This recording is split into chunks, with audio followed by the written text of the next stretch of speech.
Welcome to The Reader's Couch, a podcast that brings you lively conversations with some of your favourite authors and bookish personalities.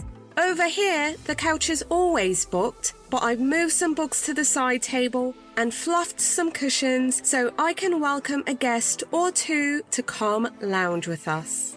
Today on the couch, we have Eliza Jane Brazier. She's an author, screenwriter, and journalist who you might know from her debut adult novel, If I Disappear. But she's here to talk to me about her latest novel, Good Rich People. Stay tuned.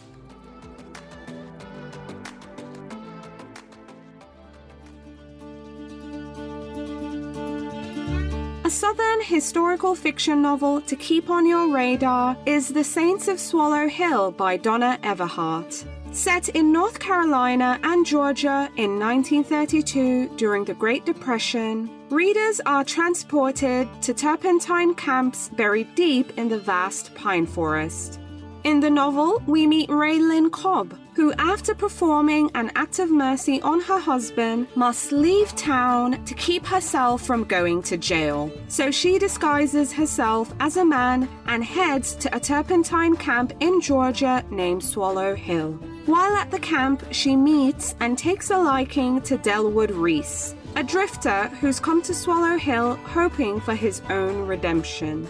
And Swallow Hill is no easy haven, and together they try to make the camp better for workers. But for Raylyn and Del to have a future, they will need to confront their past. The Saints of Swallow Hill by Donna Everhart is a transportive and captivating story of friendship, survival, and love that's equally heartbreaking and heartwarming. The Saints of Swallow Hill by Donna Everhart is being published by Kensington Books, and it's a captivating Southern historical novel you really don't want to miss.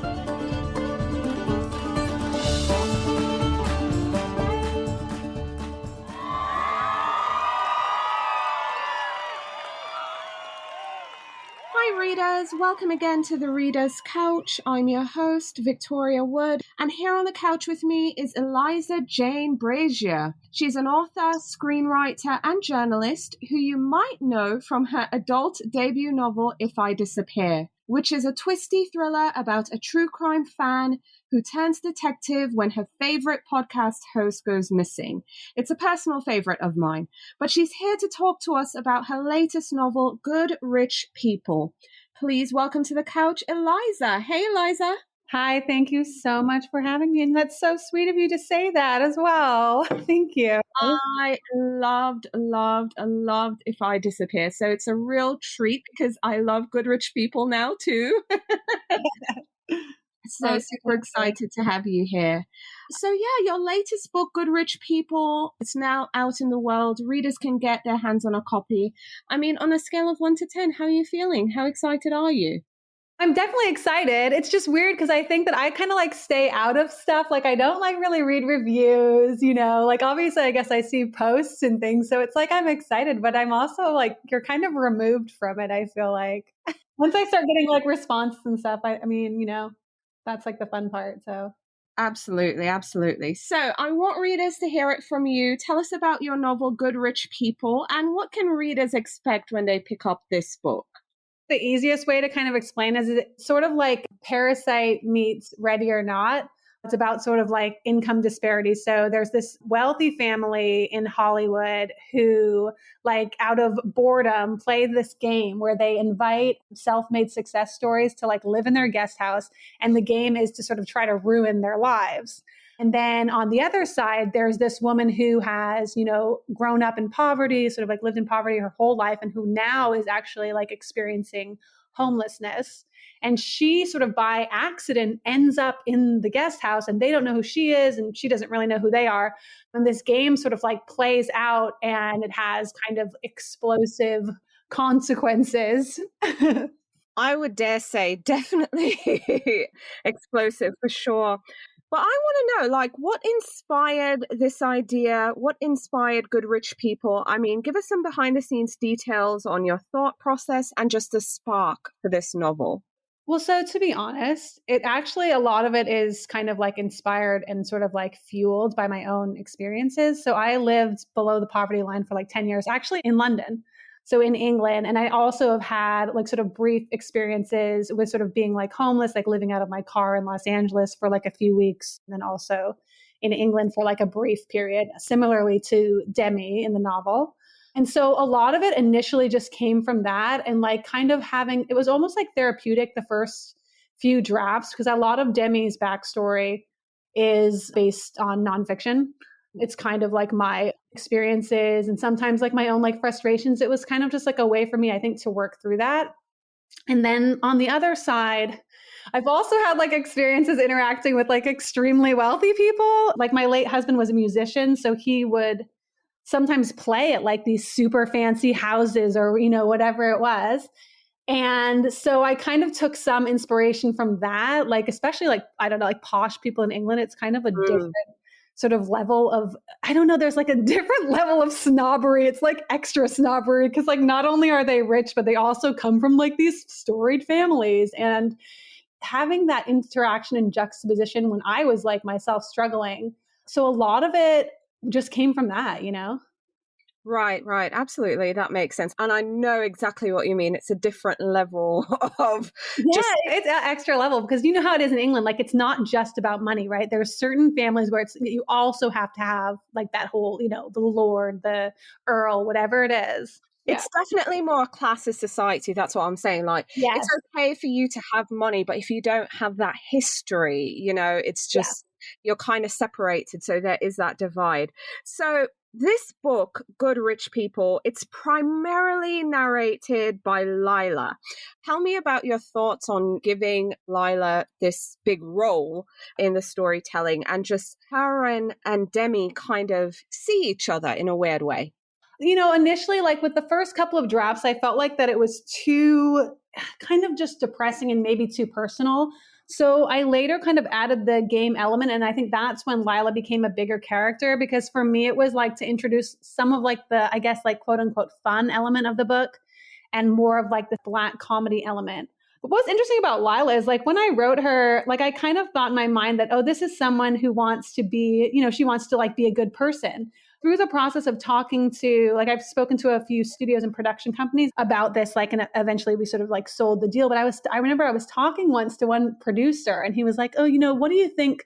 Sort of, what do you think drives Lila? And I kind of had this answer that I said, and he was like, no, that's not it. He was like, what it is she wants to be loved. And it was really interesting because it was like, when I wrote her, like, I didn't think of it that way, but I was like, you know what? You've actually given me insight into the character. And I think that you're right. I think like a lot of what drives her in a way is she wants to be loved by her husband. She wants to sort of like be seen and accepted. And she can't really find that in this sort of like rich world. So I think that that was kind of interesting because it was like an insight to the character that I didn't really have, but I was like, yeah, you're totally right. That is there.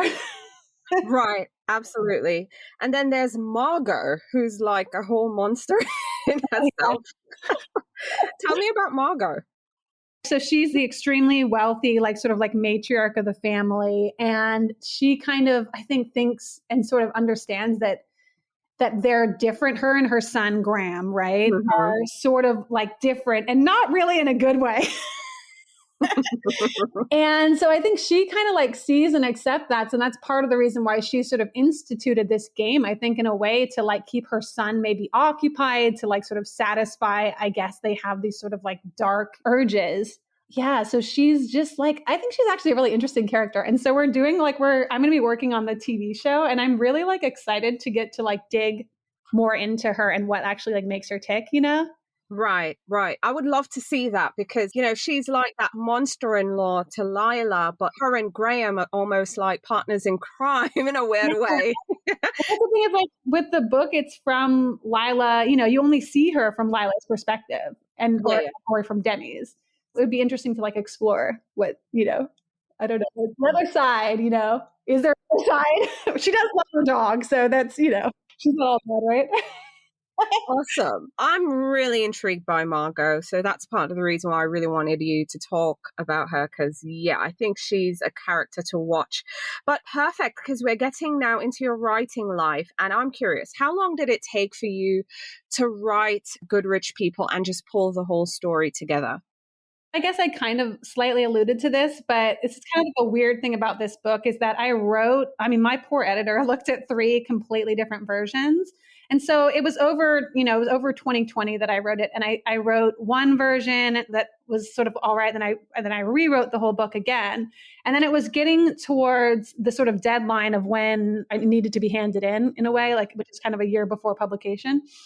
So I had a month to kind of like work on her edits. And I felt personally like I didn't feel that the book was strong enough. So I kind of was inspired to come up with have this whole sort of game element, right? So I messaged my editor and I was like, I'm not really feeling this version of the book, but I want to change it to this. And I sent her like this one line pitch, just saying, the whole idea of the game, right? Which wasn't in the original book. And she was totally on board. So I basically rewrote the entire book in like 4 or 5 weeks. Like Whoa. literally every word except for Demi's backstory. That was the only thing that didn't change. So all the characters changed completely. Like I took elements and kind of the framework from before, but yeah, I rewrote the whole book. But like the cool thing I guess about that was because I was writing it so fast, like I kind of didn't have time to like lie, and I just had to kind of like be myself and like use my own voice and kind of like my sense of humor and everything. So, I mean, I think it worked out well, but it was definitely a different process. I hope I don't repeat ever. Well, I loved this end result, so I'm kind of thrilled to hear that. But wow, 4 weeks, that is wild. Yeah, right before Thanksgiving, man, it was crazy. Oof. Okay, so I've read online, I mean, you said this, you're in California, you're developing If I Disappear for television. What I want to know is how did you juggling, working on this while also writing a novel again? And now to hear this 4 week stint, it's insane. How? So I can work like pretty fast, I think. So that's like helpful. The weird thing about like working on like a TV show, this is like some insight. Especially in the early sort of stages, you're working with people who are so incredibly busy and who are probably working on 50 other projects. I'm not even kidding, like minimum, right? A studio executive will have hundreds of projects that are just underneath them, right? And a producer, even in like a small production company, will probably have like 50. So what that means is that they will sort of pop their little heads up out of nowhere and be like, okay, we're going to do this now. And you'll write, whatever your pitch or your outline or your script, send that to them. And you usually won't really hear from them again for like a month. Mm. And that's probably like considered fast. So it kind of makes it easier to balance because it's not this, like, it only becomes like this super intense process when you kind of go into, if you're going to go into production. And then it would be like, if you had a writer's room, you'd be working 7 days a week and never stopping. But in the sort of before development period, it's usually like very slow. And I think people are kind of surprised by that, but it's really because they are doing so many things. Right. No, that makes sense. So what would you say is the main difference outside of obviously the timeline and working with different people? How is developing for television similar to or different from writing a novel? And I already sense the novel bit is solitary and where television is more collaborative, right? Yeah, I mean, that's the thing that's kind of interesting is that, if I am writing a novel, the only person I really have to please is my editor. If I'm writing a TV show or a film, I have to please, usually there's multiple production companies on a project, and there's probably like 5 to 10 people in that production company who you have to please. And then there's, a studio, which will have another 3 or 4 executives that you have to get through. So you're having to deal with like multiple people. And, oftentimes people don't agree, like they don't want the same thing. There's a lot more constraints like to when you're making a story. And then I also think the thing about like when you write a script, it's very like sparse. So you think, oh, that's easier. It's less words. But actually, the difficulty in that is that you can't like hide flaws as easily. Like if I'm like a good writer and I can write, I'm like being so honest here, but if you can write like a beautiful sentence or something, you can sort of distract from maybe like the motivation was weak or the character was undeveloped or whatever, because it's like, oh, this sounds pretty. But you can't do that on a script. It seems like it would be easier, but I think it's just a different skill. It's not the same. It's interesting. What would you say is the most difficult part then of your creative process? When it comes to novels, though, what's the most difficult? I honestly think that one of the hardest things is to get through that period where something is not good. So like when you first write like an initial draft of a novel, it can be like a mess and it doesn't make sense or this is bad or whatever. And you have to be able to keep going. And it's really hard, I think, not to get like disheartened and be like comparing yourself to finished novels and being like, this isn't good enough. I'm not good enough. You have to be able to get through that because every single book goes through a phase where it's terrible. And so I think there is like an element of like this sort of mental fortitude. Like you have to be able to stick with something even when it's bad. Right, that makes sense. Okay, so I mentioned If I Disappeared in my introduction and throughout the interview so far. However, you also previously wrote YA novels under Eliza Wass. So how would you say it was transitioning from YA to adult when you jumped into If I Disappear? Like, what are the similarities and the differences? And also, are you going to dip your feet back into the YA field? So yeah, I wrote YA. Wass is my late husband's name. He was actually English, Alan Wass. So I wrote those probably like 7 years ago or something. But the thing is, someone else asked me this question recently and I was thinking about it. And the truth is, those books are like thriller books as well.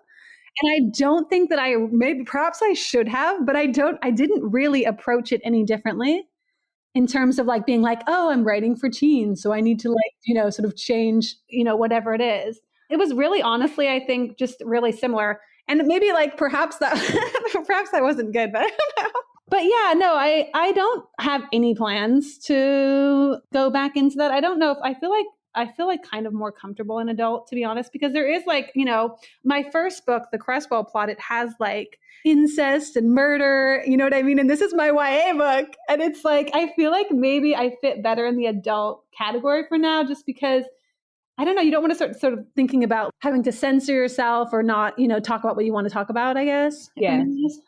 No, that makes sense. Absolutely. Okay, so going through everything you've been through, both in life and publishing and writing novels and now working on screen, if you could tell your younger writing self anything, what would it be? I think honestly, a big thing is don't compare yourself to other people. Whenever I started out, it's hard to like, I guess, find the line between like being inspired and motivated by people and like thinking that you need to do the same thing.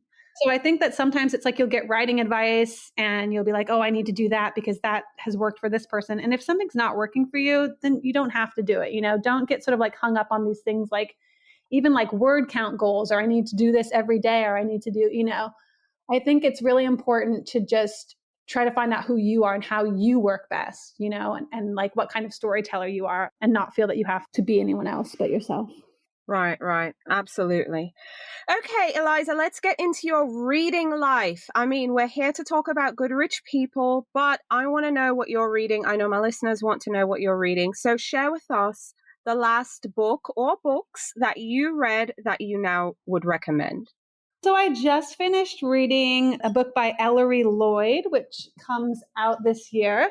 They wrote People Like Her. So it's like a husband-wife team that write together. And this book is called The Club. And it's about a private members club. And actually, the female partner of the duo, she worked for Soho House. I think she maybe still does. So it's like she has like this inside. I mean, when you read the book, you feel like it's nonfiction. Like it almost reads like a Vanity Fair article, And it's about like them opening a private members club on this island, over a weekend, and how it just all sort of like goes wrong. But like their writing style is just is like a news article, it's so detailed and it's just really cool. And then also this year, Jessie Q. Sutanto has her next book in the Aunties trilogy coming out. Mia P. Mansala has her next cozy mystery. Nekesa Afia has the sequel to Dead Dead Girls, which is called Harlem Sunset. So these are like all books that are like I can like highly recommend. Yay! Awesome. So we also love, in addition to books and authors, we love bookstores. We're big supporters of local indies. So I ask all the guests on the show. So of course, I'm going to ask you, share with our listeners some of your favorite bookstores. So for the release, we are doing events at a few independent bookstores, including Warwick's in La Jolla, which is like this cool, like kind of like very like La Jolla is like this beautiful area. It's like this just lovely independent bookstore kind of close to the ocean. And then we're also doing an event at the Poisoned Pen in Scottsdale, Arizona, which is like, they're like a huge supporter of authors. They do all these events. And honestly, like I really admire that because it takes a lot of work and you don't have to do that. You know, you can just sell books. Like, I just think that's a really cool way to support authors and also for authors to support bookstores. The last one is one kind of local to where I grew up. It's called Mysterious Galaxy in San Diego. And they just have like a kind of a really cool vibe, super friendly, like kind of into sort of like fantasy, sci-fi, but you know, a little bit of everything at the same time. And it's just a really, really great bookstore. Awesome. So getting back to your book, Getting Back to Good Rich People. I mean, you've done your job as an author. You've written the book. You've given it to us. I'm here loving it. I'm telling everyone listening to get their hands on a copy of this book. But what are the reactions you're hoping for or thoughts you're hoping readers might have? I mean, me personally, I'm hoping they're entertained. But I want to know. That's so funny because that's literally the word that you just like stole it right out of my brain. I think that's like number one. Like you want, especially right now, things are super hard. You want people to be able to like escape, be entertained for a moment, just kind of escape into a different world. But also I think for me, obviously, because some of it does come from like personal experience and just because I think it's so important. I mean, just to kind of think about wealth disparity just in the world and what's happening. I think it's getting worse and worse all the time. And it's definitely something that I think we need to all sort of be aware of and how can we actually help or make a difference. And yeah, just being aware, I think that people have different experiences and that informs who they are as people and trying to, I think, be more loving and understanding of that. Right. Absolutely. Eliza, thank you so much for coming and just talking all things books, reading, and of course, good rich people. Thank you so much. Thank you so much for having me.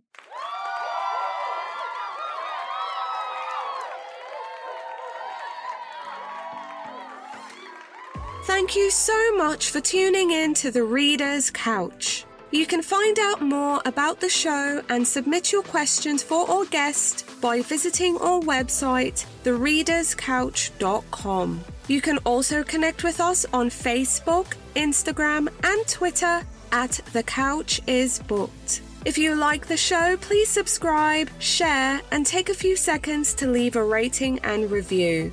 Next week, I'll be back with new guests, more books, and some fun games we can play. But until then, stay lounging, stay reading, and whenever you're in doubt, go straight to your local bookstore or library. Thanks for listening, and happy reading.